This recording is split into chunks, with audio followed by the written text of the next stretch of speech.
Hi and welcome to another episode of eCom at One. And today's guest is Stuart Maclaren. Now, Stuart is the CEO and founder of the YPP Group based in Lincolnshire. How are you doing, Stuart? Yeah, good. A little bit weird. My office doesn't look. Should have had a branded thing here. Yeah, you slipped up there, haven't you? Because you've probably got about 50,000 banners downstairs, haven't you? Yeah, exactly. And I don't have something behind me saying YPP. So Stuart is based not too far away from where I'm sat right now. I think we're probably, as the crow flies, about 2-3 miles away probably. And Stuart's very well known locally here in Lincolnshire and nationally in the UK for the Your Print partner brand. So maybe I think it'd be good, Stuart, just to kick off and give us a brief sort of journey of the YPP up to this date. Yeah, so obviously it started from Your Print partner, which was 8 years ago now when I was a lot younger. Life felt so much different. I could go to the pub without having to sign a form. It was kind of like normal lifestyle. Yeah. Although I don't know what normal is nowadays. Yeah. And we started as a fabric printer, kind of a little bit different to a lot of the people in the market at the time, because they were always signage printers. So we came in as a fabric printer and grew massively, actually, to become the UK's largest fabric printer. And we have a number of clients that we work with, trade and end users. And that brand carried on growing. And then about 4 years ago, crazily, always typical, your phone starts ringing. I should have put it on silent. Don't worry. We started with looking at our dips because we were always outside marketing. Winter comes or COVID-19 comes, and obviously all that stops.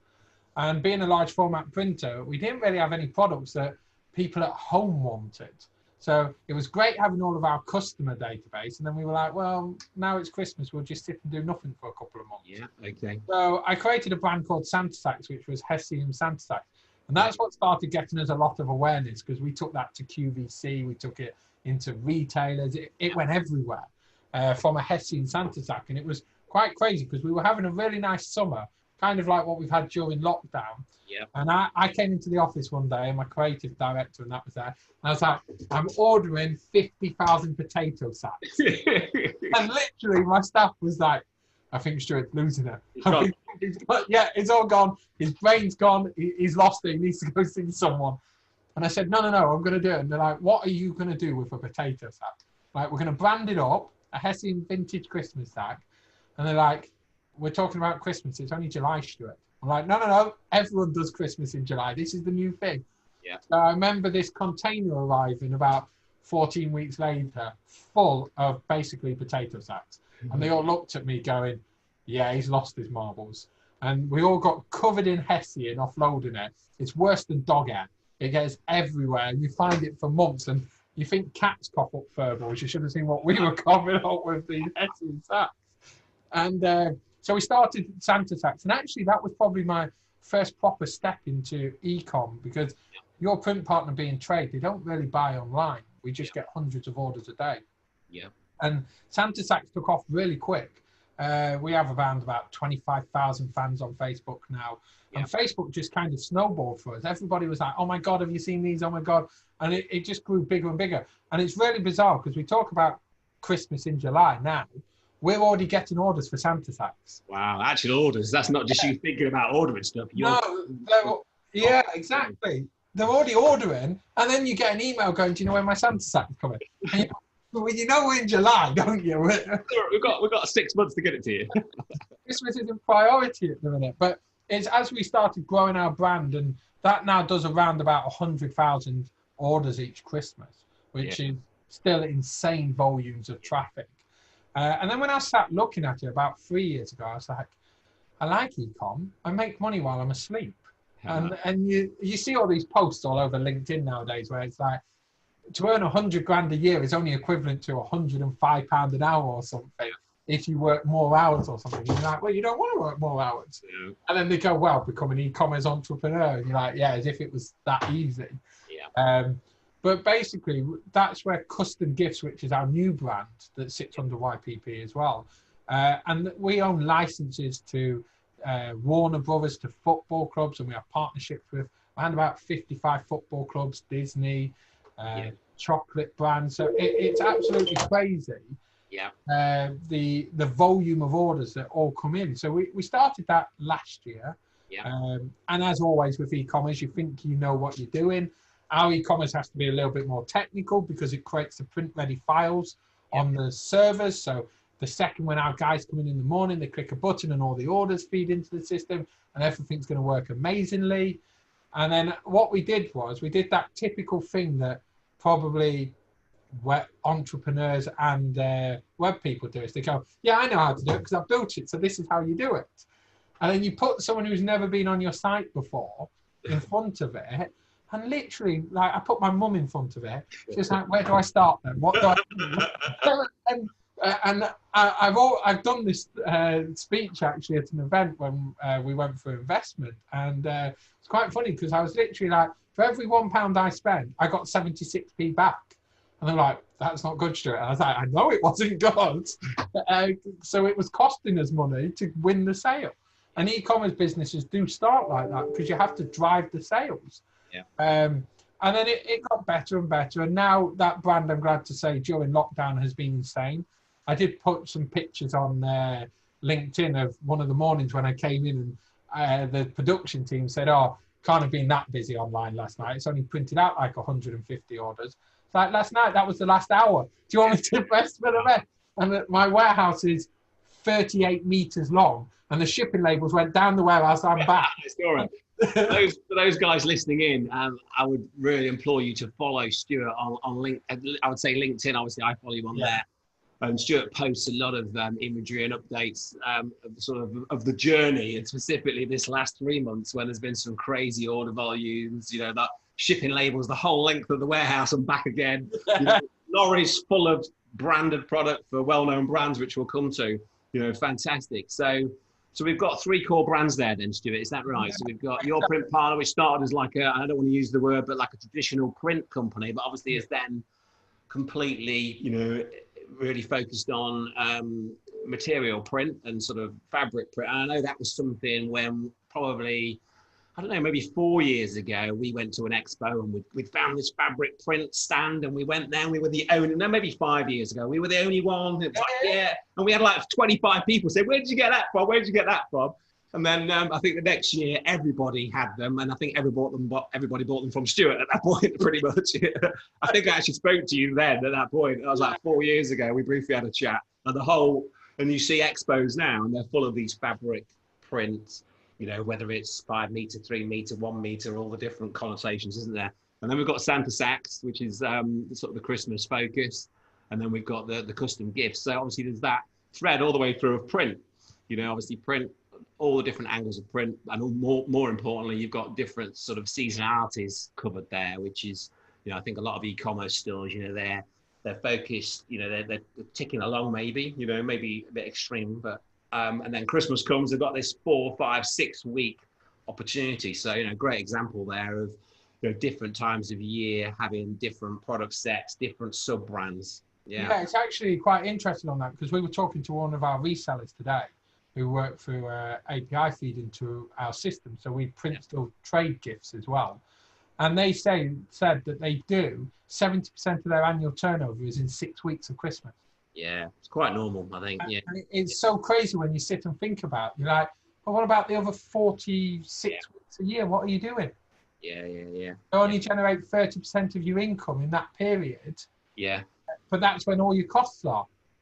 So the rest of the year. Yeah. So if I was to say to you, what would be the one thing that has resulted in your success across the board?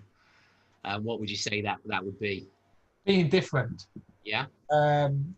We do it quite a lot, and a prime example was that fabric stand that you just mentioned. Actually, jumping in 2 feet doesn't always pay off, but we're kind of a young business that likes to take risks, and that's probably what makes us very different and makes us win work. Is where other people say it's impossible, you can't do it. We go, well, it is possible, and we can do it.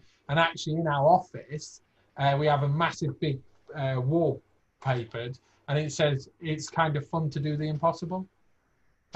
Just to remind everyone every day, we do the impossible. When people come to us, and during COVID-19, we have had some impossible challenges. Yes. And they come to you for the reason that you say you'll do it and you deliver it. And that's one of the biggest things as well of our success is if you say you're going to do something, do it. Yeah. If you fob customers off on that, it's really hard to get nice reviews on Facebook and reviews.com and that and Trustpilot, but it's really easy to get bad ones. Yes. Because the first thing they do, and everyone is guilty of it, if you have a bad experience, they go and slate you straight away. You're like, that company, they didn't do that, and they gave me a cold meal. If you've had a really good meal, you don't leave a good review normally. It's very rare, isn't it? And they're more likely, aren't they, to leave a review, unfortunately. Yeah, and I always encourage all my staff, especially when we're local at the minute, especially in Lincoln and any local areas where you are. If you've been out for something, always, if you've had a good meal, leave a good review. If you've had a good experience, it actually makes a massive impact on that business. Yeah. Because you might have left a really nice review in the bar, the shop or something, said thanks, they were really helpful. But actually leaving a review online actually makes a massive difference for their business. It's a huge thing, isn't it? I think in any business, you see that proof from other people. It's all right, everyone else saying, especially like in our industry, there's a million digital marketing agencies out there. So easy, no barriers to entry to, but there's nothing better than customers saying, actually, these guys or those guys are good, rather than you having to say it all the time. So I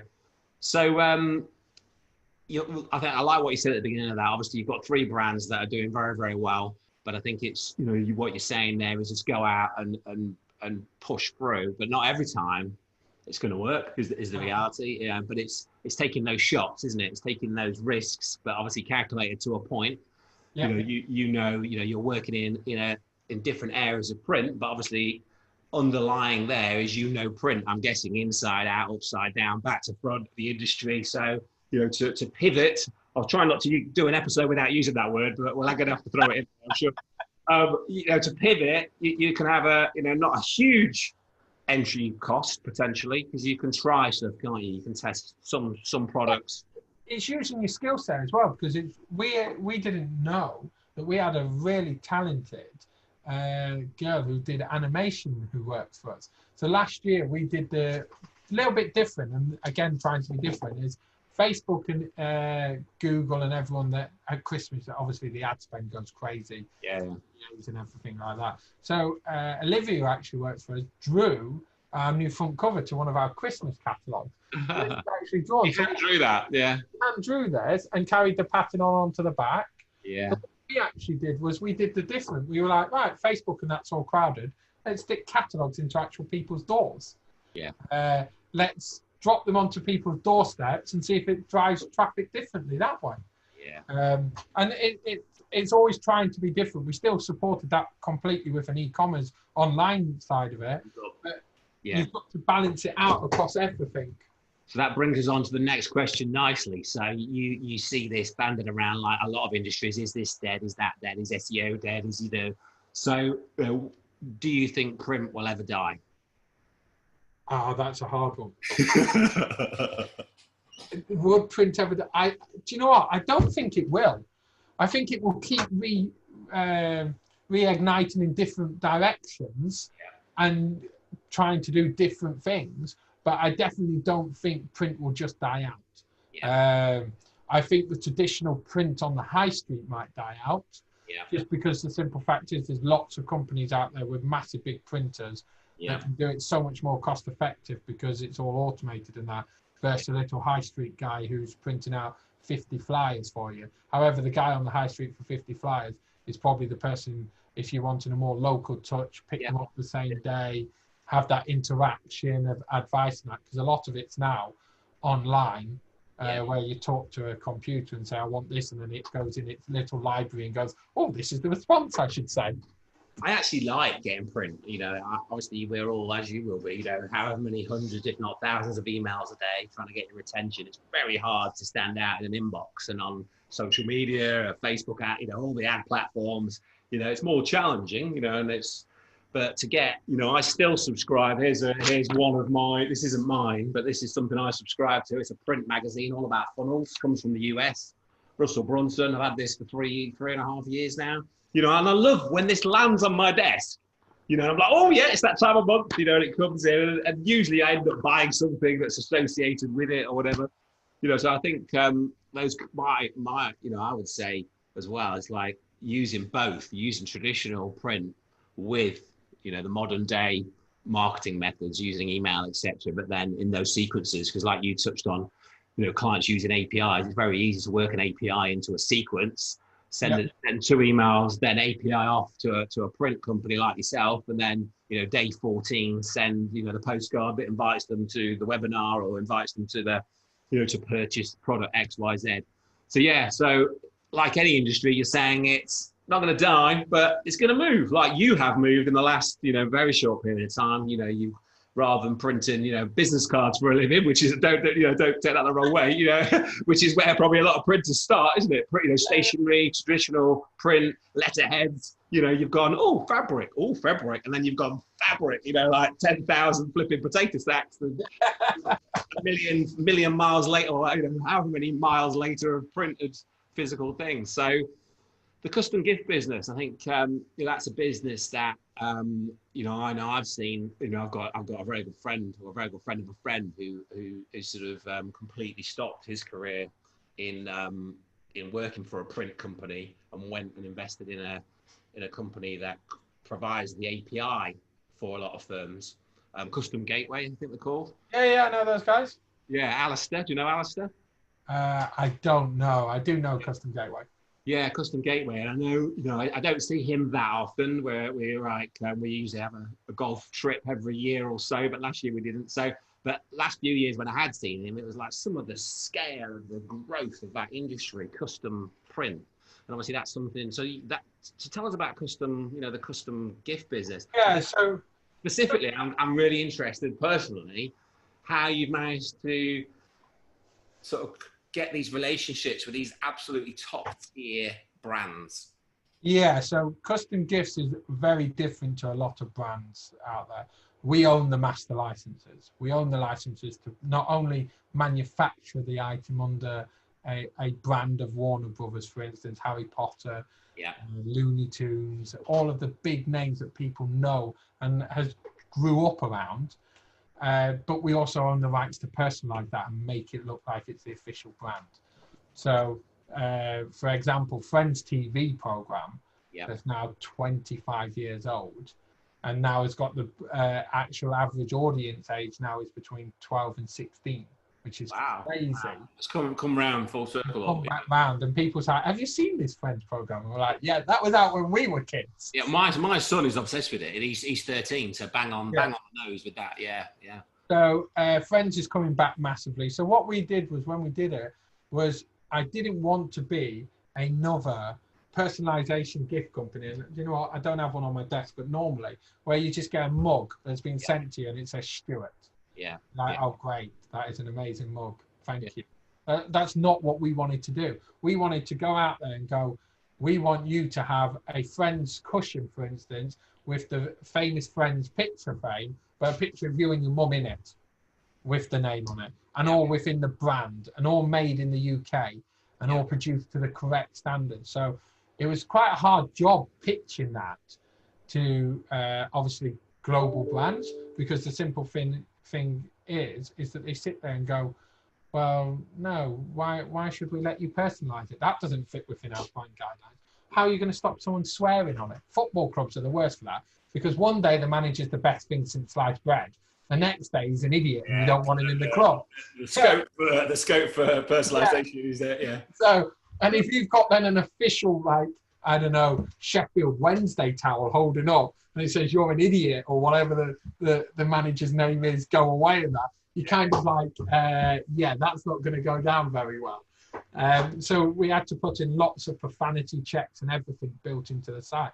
So when we went to them, to start with, it was kind of like banging our head against the brick wall with all the brands. They wanted personalization, but they didn't want personalization. They knew it's where the market was going, but they didn't feel comfortable with any brand, because a lot of them as well, we get to see, like, for instance, when the new Birds of Prey film came out, Harley Quinn film, we saw artwork 6 months before it goes anywhere. So we've got all this amazing artwork and we're making these concepts up and everything.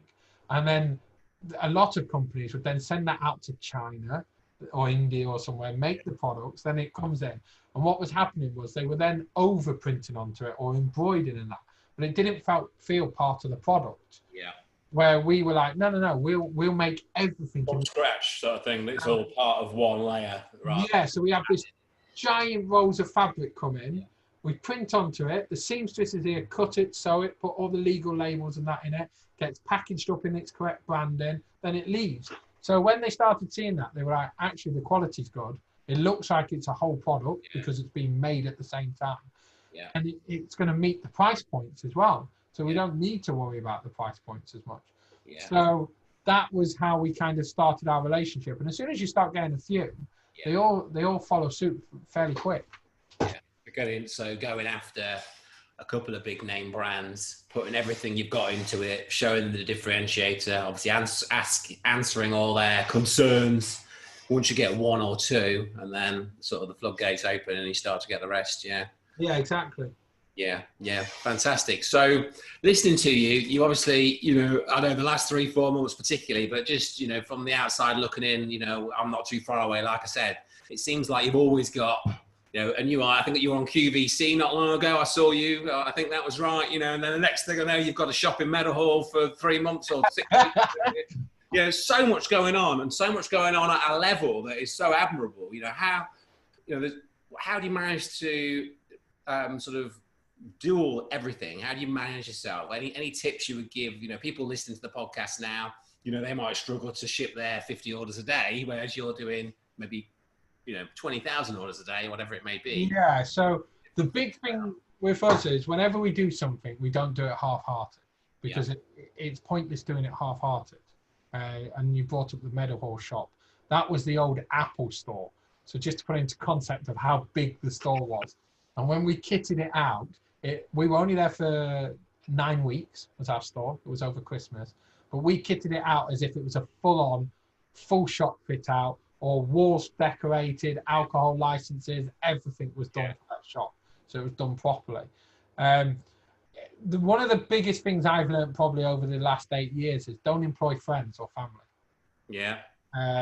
It sounds really weird because I actually have 3 family members work for me. And my mum is probably one of the oldest ones working with us, and also my little brother. She's your web UX tester. Actually, she's probably, as I call her, the ringleader of the union against me. Is how I actually say it. Because the simple fact is that when you bring your family in that in, they know how to push buttons, but also they're quite supportive at times. But what you want is you actually want people that's completely opposite to you. Because if you just have people that say yes all the time, when you're trying to do something, they just keep going, yeah, that's a great idea, and not challenge you. Yeah. You could end up spending a lot of money on a rubbish product range or a rubbish idea, and then go, well, it doesn't work. And then all your people around you went, well, I didn't actually think it would work, but because it was your idea. Hang on a minute. You never said that at the time. Yes, Stuart, that's an amazing idea, Stuart. Stuart, that's an amazing idea, Stuart. So I have quite a diverse team across all departments in age, in skill sets, in departments and everything. So I think as a whole, one of my biggest things I would definitely say always is make sure that you have a wide range of skill sets and people sets, because at the end of the day, even in my business, although a lot of it's now automated, still people that drive our brand forward and our idea. Getting real experts at their discipline. So when you went into Meadowhall, you didn't sort of just rock up with some trestle tables and hope for the best sort of thing. No, exactly. You engaged with what you're saying, experts in that field to dress that shop or what, and get that shop ready at a level. So you're playing the proper game, and that's the same in all areas. So on your e-com side, you've got specific experts, on your print side, on your licensing side, you've got experts, I guess, And the other thing is as well, those experts don't always have to be paid people. You may have people that have done it before and you just ask them for their advice in that. Because I know what it's like when you've got the smaller end businesses as well. Me going to get experts and everything. When I started, I had to be the expert of everything.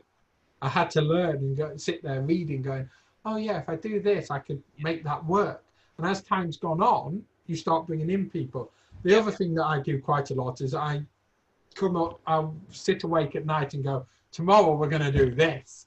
And I'll come in and the whole team will instantly know that I've had one of those nights, because I've come in and I'm like, guys, we're having a meeting. Let's go. Or nowadays they get a Zoom invite saying, guys are on a Zoom call. Get your coffee down, you boys. We've got something to talk about. Yeah, and they know it. They know it's obviously one of those nights when they're getting a Zoom invite at like 11:30 at night for 9:05. Literally that. Let's go. We're having a Zoom call. In the early days, obviously, depending, when you're listening to the podcast, obviously you're in different stages of your business, but it's really, about reaching out to someone that's maybe done it. Maybe, that thing that you're thinking about, dropping them a message. I get messages on LinkedIn a lot about, agency life and running an agency, starting a podcast, scaling a business, etc. And I love to help. And I think what you're saying, most people like to help, getting out, networking locally in different, if you're talking about licensing, well, I know there's a licensing event at the NEC every year, probably more than one, but I've been to another event that was on, and that was on while that was on. I think it's like the autumn fair, spring fair. They have a licensing part to that. Yeah, and also there's actually a full licensing show at the Excel called Licensing Live, and that has every single global brand you can think of. I got stuck in a mascot parade, and so these mascots wander around, and you think of every kid mascot in the world. A kid would have a field day in there. Yeah. Mascot of everything. And I was walking down an aisle and I got I think there's actually a picture on my LinkedIn, because there was literally probably 150 mascots come around the corner from all 4 directions, and I was stuck in the middle with some other people. We're being attacked by mascots. You can just imagine, get me out of it. Yeah. So literally go into these expos that 9 times out of 10 are free. These expos, the NEC, you can find any industry that you're selling in. You can go to an expo at the NEC, and obviously there'll be dozens, if not thousands, of exhibitors, experts, talk speakers. That obviously takes a bit of confidence to get in there and go and say hello, but then go and say hello to these guys. And the people who's at these expos as well, the people on the stands, aren't going to bite your head off or anything. They want to know about your business to see if they can sell to you as well.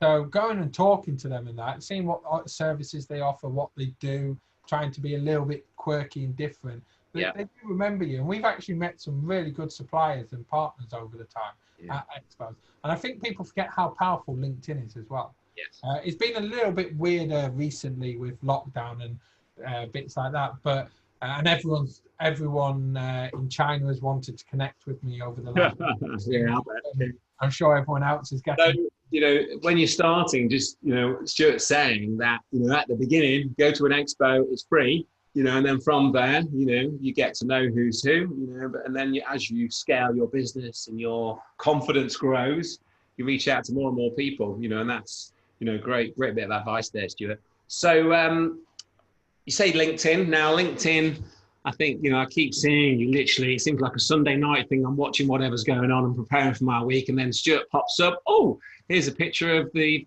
50,000 labels waiting for the crew in the morning. Or here's the every day, over the last, I guess we're on 4 months now, aren't we really? 4 months. Yeah. Obviously, we're going to use the word pivot again. Apologies. Obviously print, there's been a lot of opportunity for print companies to create and sort of really get in front of brands with all the different PPE products. Obviously, there's a whole raft of different products, but I can see, your firm really seems to have stood out and managed to pick up some huge brands. Literally the who's who of the high street over the last, it's every week I'm seeing, the latest, So, how have you managed to sort of secure some of these real big brands, or maybe just talk us through some of the key sort of timelines in the last 4 months and how you've managed to secure brands? So I think I probably did the same as every company owner, regardless of the size of your business. When that Sunday night came and Boris Johnson said, we're closing businesses, stay at home. And I literally went, oh, stay at home? I can't stay at home. One, I would probably kill the other half. Two, my dog will probably be walked so much and anyone who knows me knows I've got a little pug that's been with the business now for 4 years, and he's more in charge than me, to be fair. That dog would have never have been walked so much in his life. And 3, I just couldn't sit back and do nothing. There was obviously things that I could do. We had big equipment here and a skill set of people that can do things. Yeah. So what we did was we obviously had that week where we were told to plan to shut because we're going to shut. Yeah. I'm sat there going, well, we're not going to shut. No. I'm going to work this through. So as the guidelines started coming out, we had a couple of people have to go on furlough because of medical social shielding. Yeah. I'm sat there going, God, this is going to hurt our business. And then my FD comes out with new forecast numbers, and he's like predicting like losses that are just like off the scale of losses. I'm sat there going, businesses aren't going to come out the end of this. If what you're predicting here, basically, he predicted that I would earn less in a month than what we do in a couple of days. And I'm sat there going, but all my costs are staying the same now. And they're like, yeah, because you're still going to have to do this, this, and this. And I'm like, whoa, let's think about this. The businesses can't just close. And then you also see starting to appear and everything online that the NHS are struggling for PPE and hand sanitizer and the face shields and everything like that. And I'm sat there going, and scrubs, and I'm sat there going, I've got qualified seamstresses. Yeah. I've got automated cutting machines. Yeah. I know how to source product. And I was like, this is just ridiculous. Why are they telling us to close? So we spoke to our health and safety people and that, and we put all the distancing in. And I went, right, we're going to do something. We're going to get hand sanitizer. Now, as this happened, and it's always one of those things I disagree with, is that no one in the UK could make hand sanitizer. For some reason, it was never a product that we needed. And they were slowly getting gin firms and that to convert, but they could only 200 bottles a week or something. But the NHS was using 10,000 a shift or something. And I sat there going, this is going out of hand. So I went to Europe. Yeah. Right, let's look across Europe. Europe's now in full meltdown, so nothing is coming out of Europe. You try getting PPE, and they're taking it off you at the borders. They're like, it needs to stay in the country. So I had to do that thing of going to China. Yeah. And I'm thinking, they've started this virus. It's come from China, we believe. And I'm sat there going, well, now we need to protect. We need to supply the hand gel and everything. So we did it slightly different. That we went to a factory that had what's called an EN 1500, SGS audits and that. So what we did was we basically audited the factory to make sure it met every single criteria that the NHS needed, and also other people in the UK.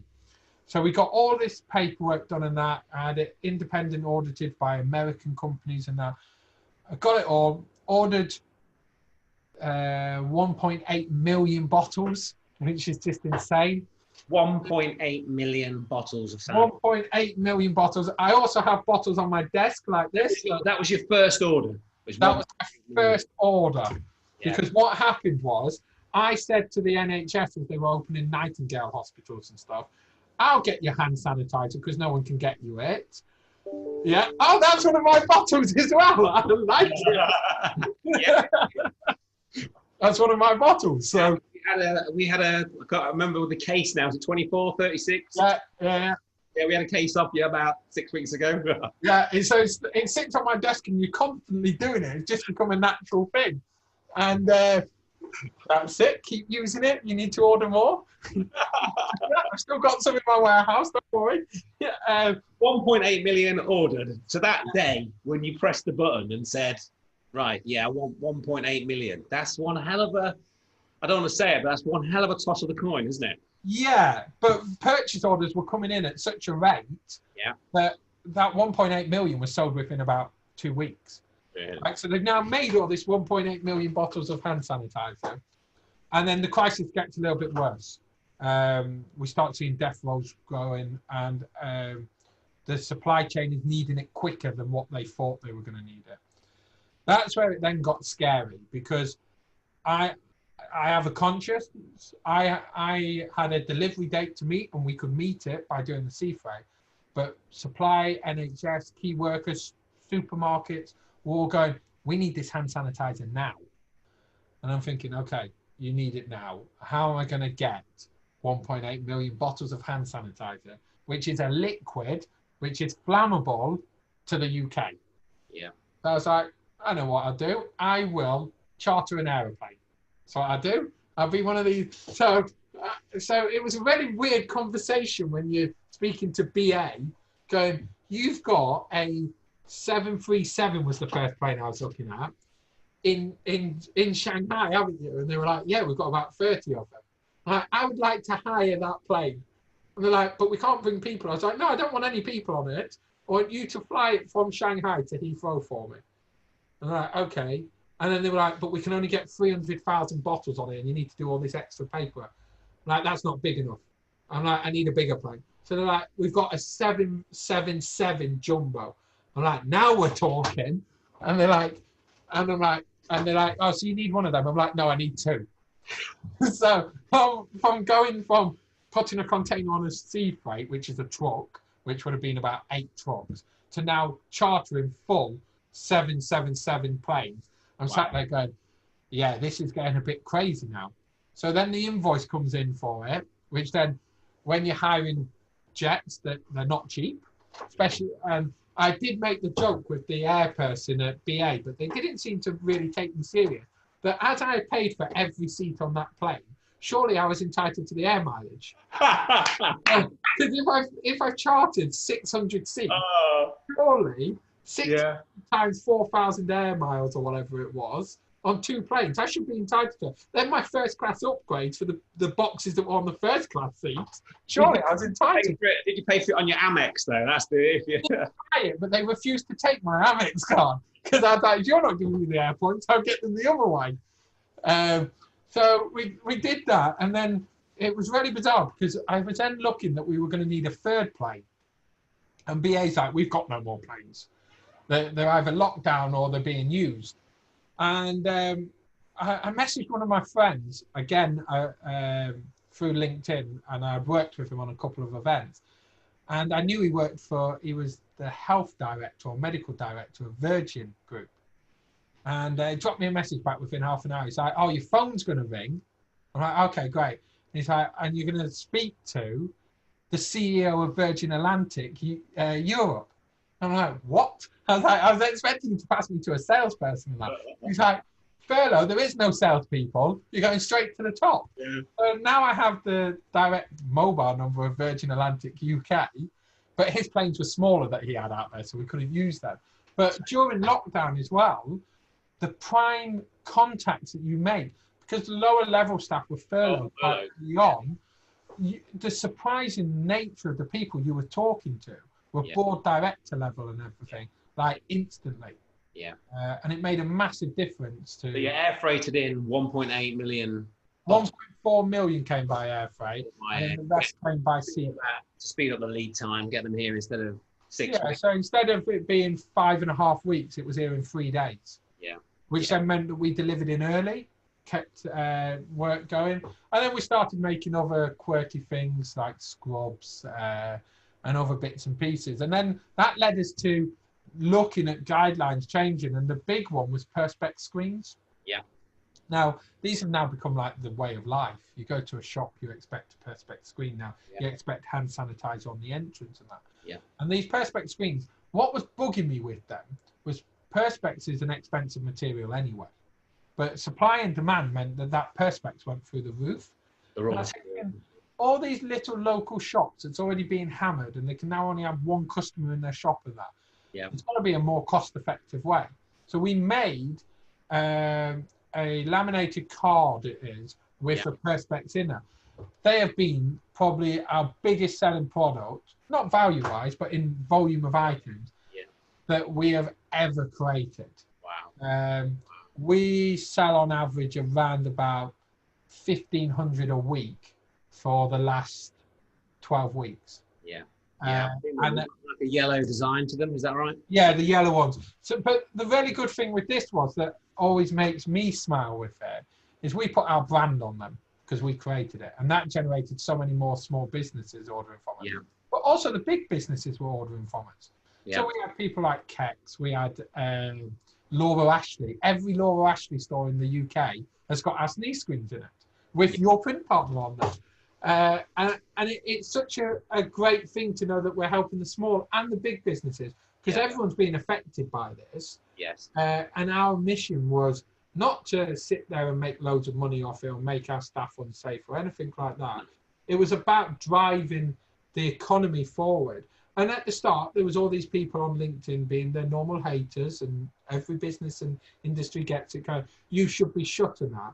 But if I was shut, the NHS wouldn't have got their hand sanitizer. Neither would have all of the frontline workers that needed it. The print companies stepped up in the hour of need across the whole of the industry. And on my LinkedIn, I've shared plenty of great success stories, from making face visors where they're using their CAD cutter machines, their 3D printers, from making scrubs where they were literally bringing in fabric. And Lincoln Hospitals had some amazing scrubs that I think they should keep afterwards, because they were just amazing with like Toy Story and the camera ones and that. Different people making their own and giving them. Yeah, exactly. The whole nation came together and used the equipment that they could use. And a lot of the print companies and that get penalised for staying open and that. But we were frontline services, even down to floor stickers. How do you think every shop was able to keep you safe and open? If the print companies weren't there, Morrison's and that wouldn't have been allowed to open, Tesco's, Asda's, because it wouldn't have had the social distancing. They wouldn't have had the screens and that.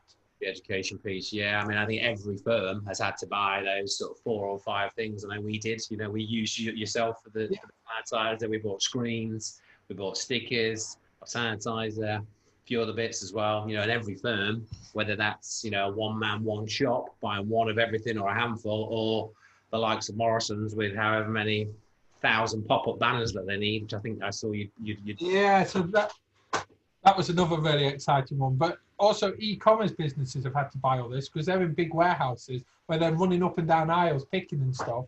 They still needed it all. But Morrison's was a prime example. Bank holiday weekend back in May. Feels a long time ago now. Really nice sunny weekend, expecting record temperatures. Barbecue weather, obviously. We're in lockdown. How are the Morrisons and that going to keep the flow of people moving and keep their staff safe with restacking the shelves? So we had to make 8,000, I think it was the number off the top of my head, pull-up roller banners with all the safety rules on it, and distribute them to 456 Morrisons across the UK in 72 hours, or their Morrisons couldn't open.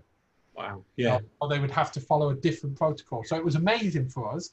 The guys at Morrison's were great. They gave us all the codes. We worked out like a delivery schedule. We had delivery vans going up and down the country.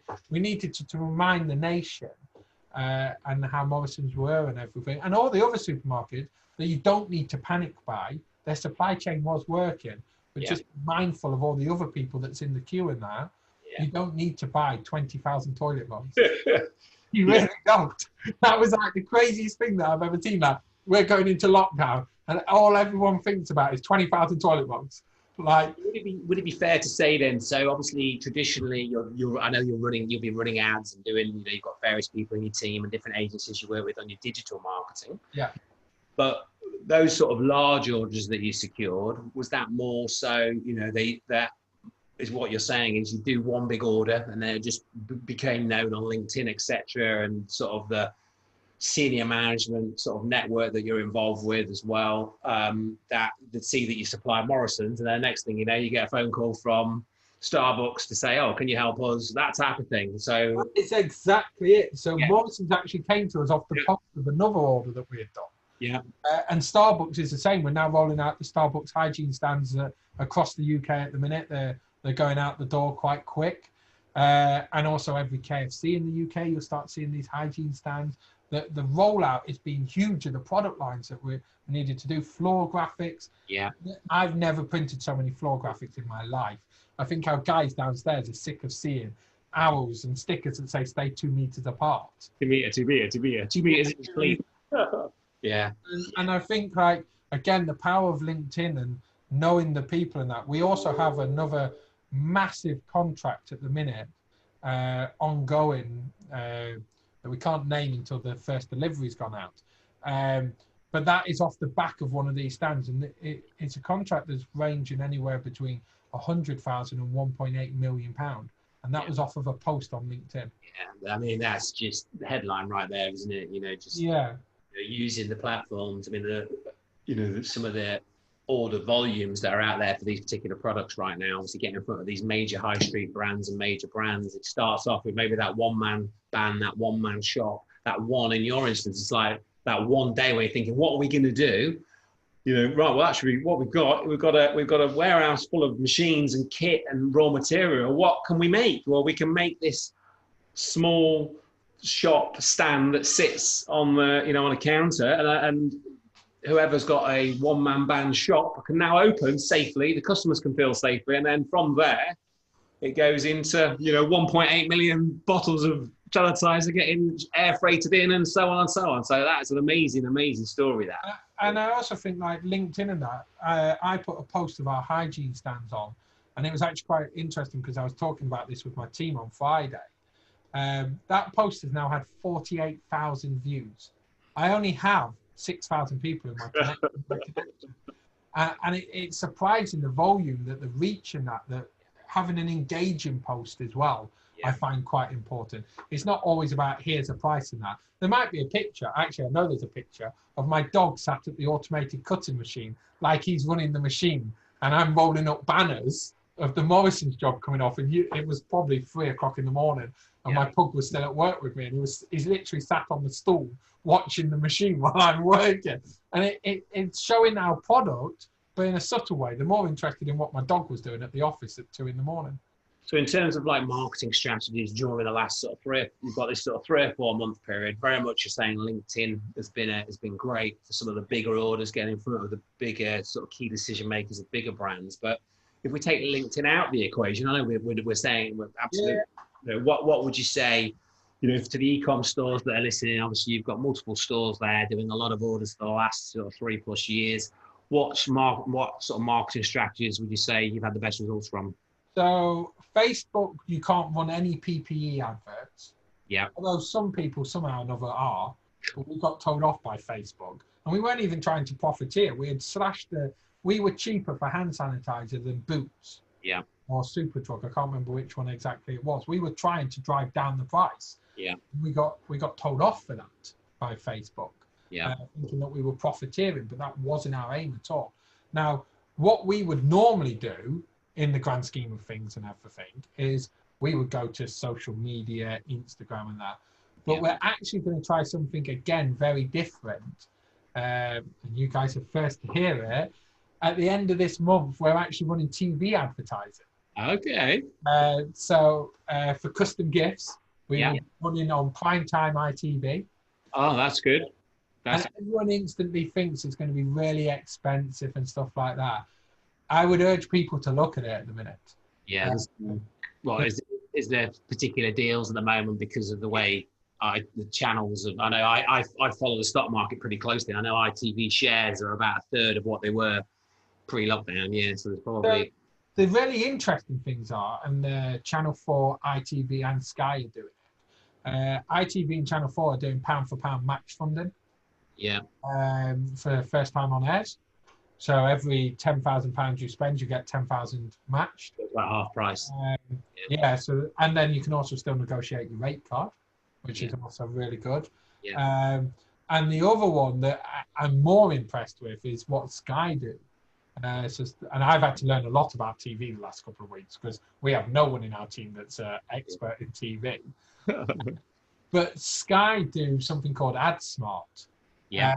And it's really clever. So we could be in houses next door to each other, watching the same program, and you might watch another channel to me more than any other. So your ads would be tailored to you, just like on Facebook, and knowing what you normally watch. And we could be in the same house next door to each other, and we could be seeing 2 completely different ads. The personalised delivery. Yeah.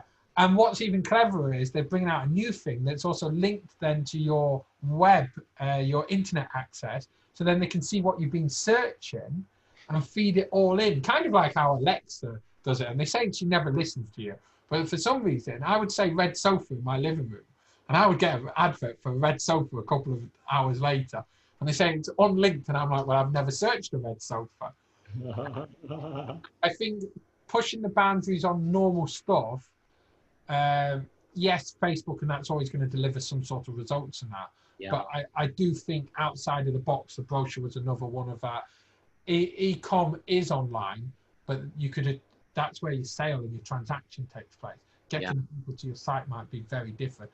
And Grenade a couple of years ago did a really clever marketing campaign with it to drive traffic to their website. They drove a tank through the middle of Birmingham, I think it was. Yeah, I did see that.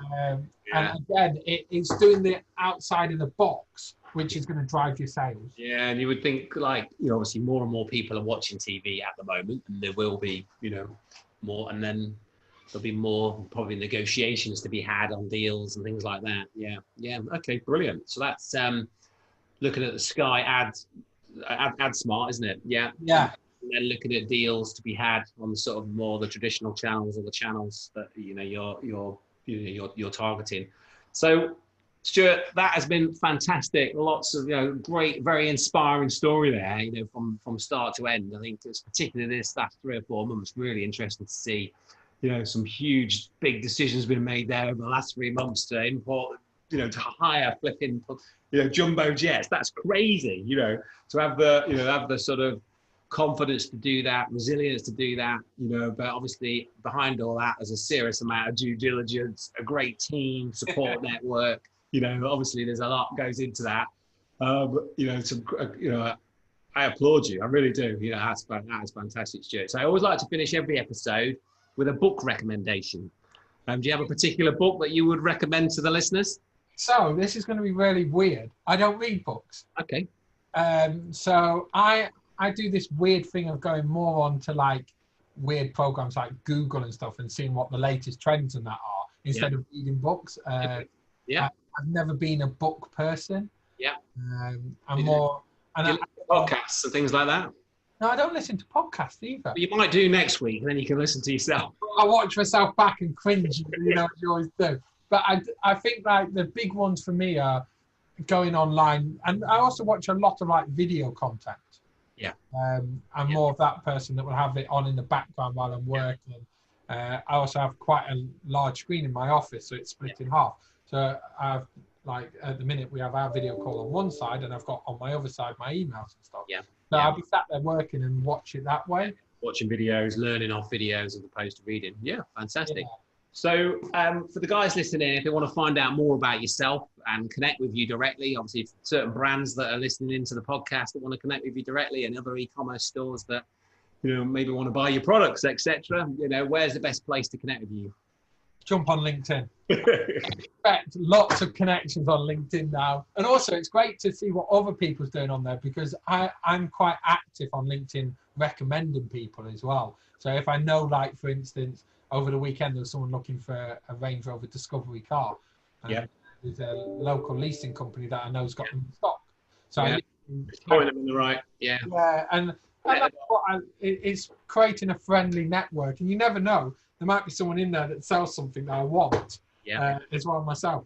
Yeah. So go to LinkedIn, search for Stuart on LinkedIn, connect with him, and we'll see what happens.